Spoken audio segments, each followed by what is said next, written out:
Now we're joined by head coach Phil Neville.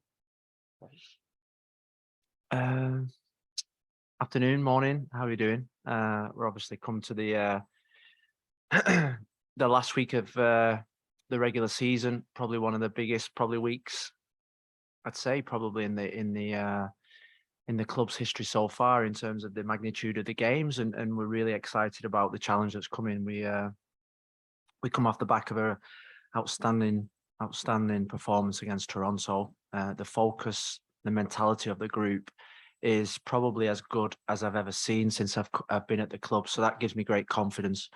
I've got great trust and belief in this group of players.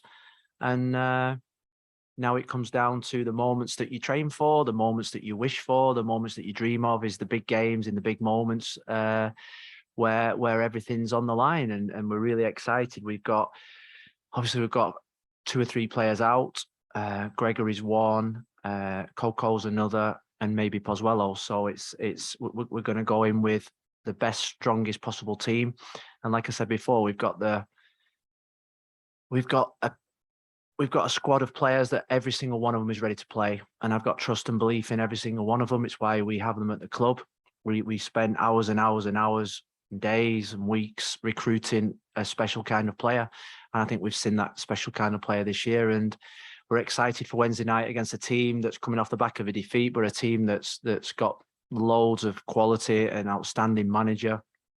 It's our biggest rivals. It's a derby, and it seems as if it's set up for one of those special nights here down at Drive Pink. So I think I said after the game the other night that our supporters have got a massive part to play in the game.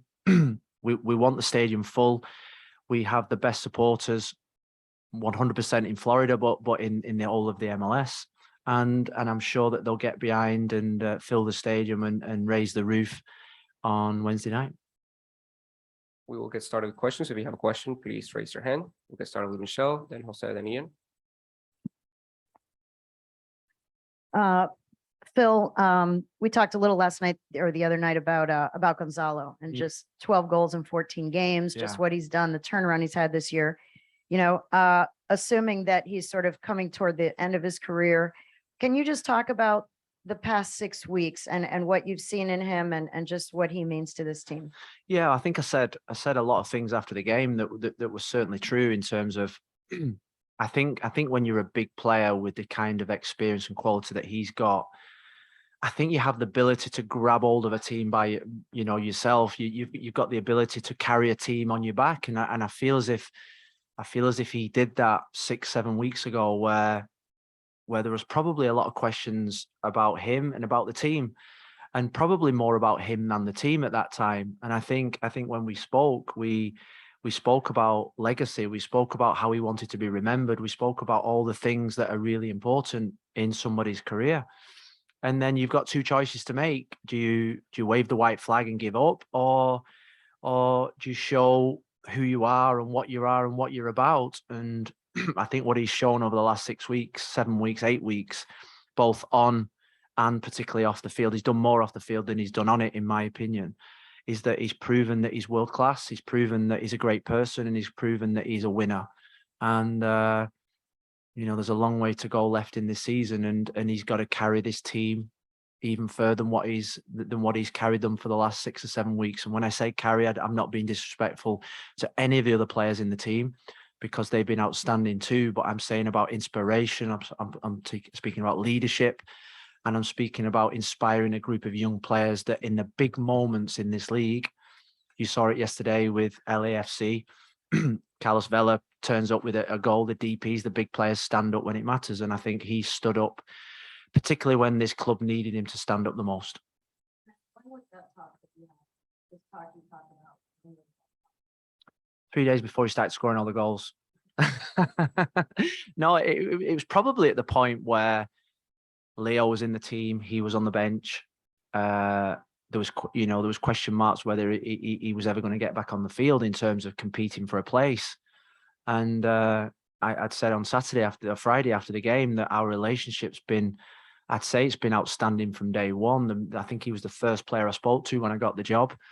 And there's been a lot of respect there. And I think the respect has been that we've been open and honest with each other from day one. And sometimes he said things to me and I've said things to him that have been the truth that we've probably not liked, but we've needed to hear about each other. And, I'd say that in terms of character, and I said to the boys this morning, if there's ever someone that embedded someone that you saw in terms of character, he has shown character in this last 2.5 years, because he's been probably ridiculed, abused, criticized, adored. He's been through it all.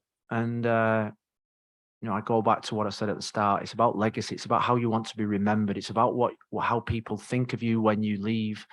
And I feel as if that's been his biggest challenge. And winners stand up and losers tend to hide and sit away. And he stood up. Next question, Jose, then Ian. Phil, what have you learned from him, from Gonzalo?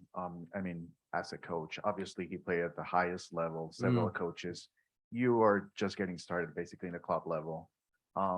Your thing, but when he plays at that level and has so many experiences within those conversations, what have you learned from him that has helped you be a better coach now? Well, I think when I came in, you always have these preconceived ideas of people, or particularly, like, for instance, centre forwards don't tend to be coaches in the game. Centre forwards are probably very individual, selfish, worry about themselves because they have to have that single-mindedness. And I think with Gonzalo, I came in and thought that he wouldn't be probably a student of the game, somebody with great tactical knowledge, or the thirst to actually learn and want to get involved in the tactical side of it. And he's been fantastic. I remember when we sat down with him, spoke to him about set plays, maybe a quarter away through the first season, and that was a real massive eye opener, because you think about the amount of experience that he's gained from the best coaches in the world that he's played under. So he's got a wealth of knowledge, and then all of a sudden you think, well, we need to tap into that a little bit more, and we did do, and he's helped us. We've helped him. He's without doubt one of the best finishers I've ever seen or worked with or played with. 100%. He's an incredible finisher. He has that street football mentality of wanting to train every single day.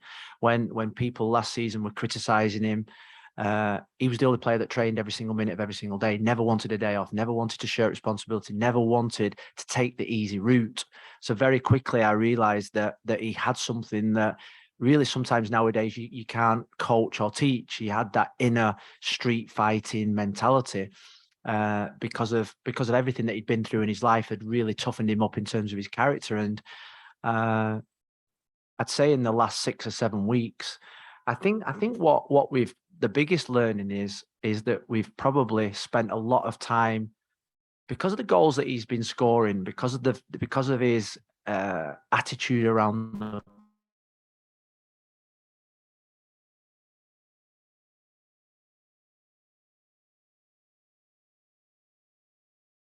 we're playing with someone world class. The players have opened their arms to him, and that's been a two-way thing. And it was funny because before one game, I asked the team how many titles were in the room, because I wanted to know how much experience. It was almost like a little test, because I felt that it was only probably Pozuelo and Gonzalo that had won major things. And he straight away said, I think he said, I won 17 trophies or 17 titles.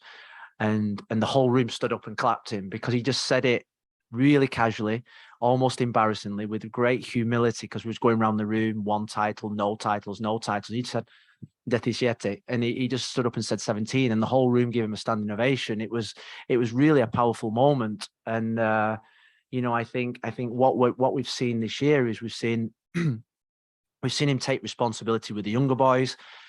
There was a point early in the season when he was in the recovery room telling all the younger players what it was like at Real Madrid and Juventus, and playing under Fabio Capello and Sarri, and these are moments that are special for a young player, because them young players go away and all of a sudden he's become a mentor rather than someone that's looked upon as someone that's not part of this club. So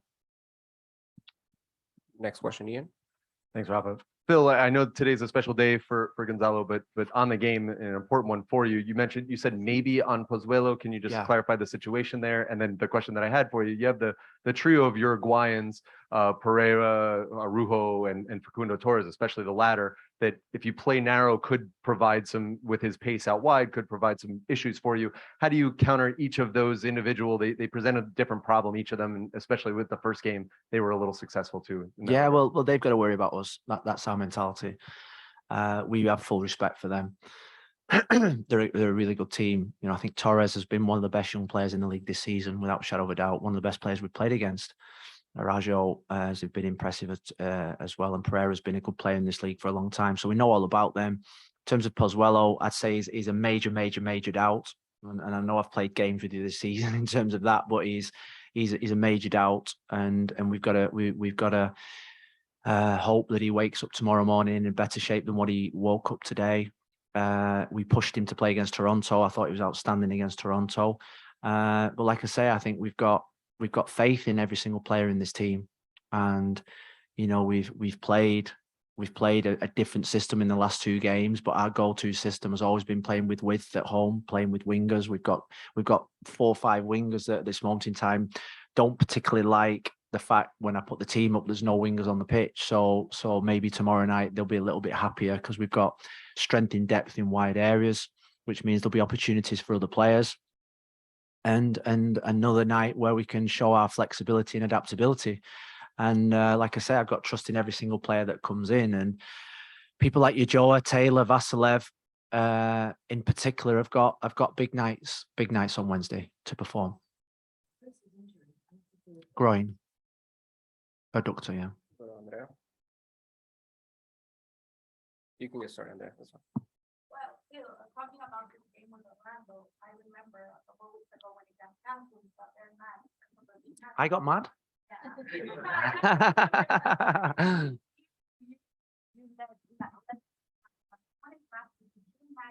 moment that is such an important game for both teams, because you could qualify for the playoff. They could qualify also, but they could also, you can both get it here. So did you think that it would end up like this? And do you still think about that constellation when Well, to be honest with you, I think, yeah, at the time, I don't think we were best pleased, but I think it's actually worked out better for us, you know, having the game in hand at this point. And you think about the way that God works sometimes, I think it's set up for, I think the game on Wednesday night will be a much better game than the game probably on that Saturday back in whenever it was. So I think 6-7 weeks ago, me and Chris both agreed that it was going to go to the last 3 games of the season. We were lucky enough to play first on Friday night, which I think put a lot of pressure on other teams, you know, to see us win the game, see the momentum that we've got, see the confidence that we've got, scoring a late goal again, because I can only think about Atlanta watching our game, thinking that they're still in with a playoff push, and then we score in the 85th minute, and all of a sudden they wake up the next morning with a mountain to climb and they lose the game. So I think that probably would have had an effect.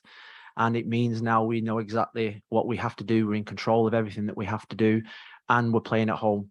Our home has been our fortress this year. It's where our supporters have been our 12th player, and where we've had all our success. And Wednesday night's another night for us to go out and enjoy a game of football. And I think because it's against Orlando, it'll make it even more special. I think there's a great rivalry now between both clubs and both teams, and I hope that continues on Wednesday night. Thank you. Any other questions? No? Good. Okay, that concludes. Thank you. Phil Neville's press conference. Thank you. Thanks,